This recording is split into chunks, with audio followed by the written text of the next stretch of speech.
Hello, ఈరోజు నేను చామదుంపల curry చేసి చూపిస్తున్నాను. ఉల్లిపాయ వెల్లుల్లిపాయ లేకుండాని, ఎందుకంటే నేను కార్తీక మాసంలో ఉల్లిపాయ వెల్లుల్లిపాయ తిన్ను.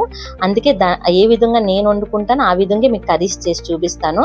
ప్రతిరోజు నా వీడియో ఫాలో అవ్వండి. చామదుంపలకన్నిటికీ ఈ తొక్కలు ఈ విధంగా తీసుకొని 2 to 3 టైమ్స్ క్లీన్ వాటర్ వచ్చిన వరకు కడుక్కుంటాం.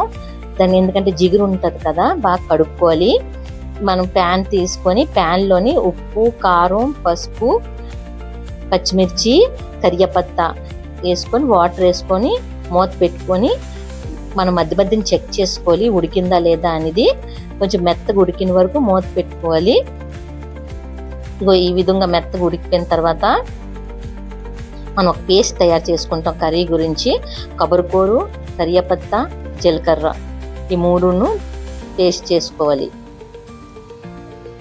ఈ పేస్ట్ మనం కర్రీలోనే వేసుకుంటాం. కర్రీలోనే వేసుకొని ఒకసారి బాగా కలిపేసుకున్న తర్వాత మనం పుల్ల పెరుగు తీసుకోవాలి. పెరుగు కొంచెం ఎక్కువైనా పర్వాలేదు, పుల్లగా కారంగా ఉంటుంది. చూడ్డానికి కాదండి, తినడానికి కూడా పుల్లగా కారంగా ఉంటుంది. పోపు వేసుకోవాలి. పోపులో జీలకర్ర, ఆవాలు, కరివేపత్తా, ఎండుమిర్చి. ఒకవేళ మీరు ఉల్లిపాయ వెల్లుల్లిపాయ తింటే ఈ టైంలోనే ఉల్లిపాయ వెల్లుల్లిపాయ వేసుకొని ఫ్రై చేసుకొని ఆ పోపు ఆ కూరలో కలుపుకోవాలి. ఆ పోపు వేసుకున్న తర్వాత ఈ విధంగా కలుపుకొని గ్రేవీ కొంచెం ఉన్నట్టుగా దించుకోండి. ఎందుకంటే కొబ్బరికూర అది పెరుగు అన్నీ వేసుకుంటాం కదా, దగ్గరికి అయిపోతుంది. చాలా టేస్ట్గా ఉంటుందండి. ఈ కర్రీ చామదుంపల కర్రీ లాగా అనిపించదు.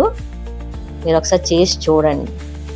ఒకవేళ నాకు నా వీడియోస్ నచ్చినట్టుగా అయితే లైక్ చేయండి, షేర్ చేయండి, బెల్ బటన్ నొక్కండి.